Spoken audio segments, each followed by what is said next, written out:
Imagine having a condition that affects your thoughts, your mind, your emotions, your behaviors, but instead of getting support, you get stigma through judgment and criticization. It is so sad. Today, I'll be talking about some of the most stigmatized mental health conditions, why they are stigmatized, and how we can break the stigma on them. With education and awareness on mental health, some mental health conditions are now understood and the stigma on them is going down. However, for others, the stigma is in a chronic state. Let's get started.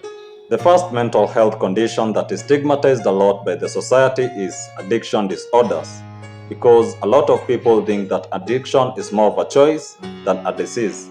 However, if you are to understand addiction on a deeper level, you'll understand that it is more biological and it affects the reward system of your brain.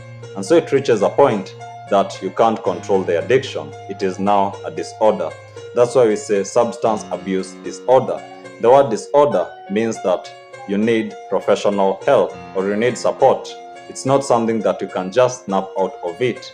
The second mental health condition is schizophrenia, because it contains a state of psychosis. Psychosis is a mental health state that brings about delusions and hallucinations.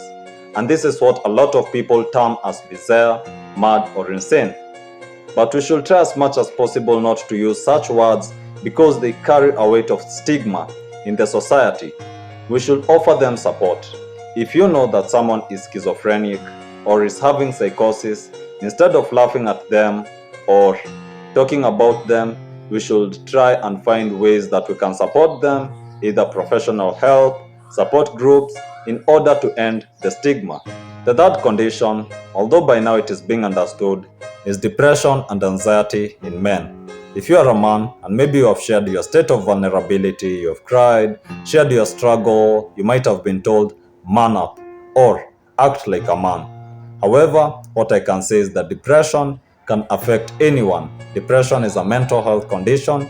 It can affect anyone regardless of your age, your gender, your sex, your cultural beliefs, and just like physical illness, depression can be biological. So it is important that we give support to people with depression equally, regardless of age, gender, sex, or belief, to end the rates of complications or morbidities such as suicide. The fourth and the last mental health condition is dissociative identity disorder, which was formerly known as multiple personalities disorders.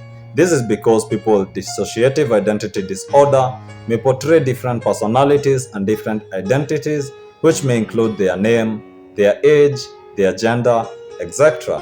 And this is what a lot of people will take as pretending or seeking attention. However, it is not all about that. Instead of judging such people, we should help them to seek professional help. So next time you notice someone has shift in personalities, shift in identities in a way that it is noticeable by those around them, make sure that you try and find a way that you can help them to seek a support group, to seek professional help, and that way you'll help to end the stigma around dissociative identity disorder. Thank you very much for watching. I hope you found this helpful. Thank you. Please subscribe, leave a like, and comment. Have a blessed time.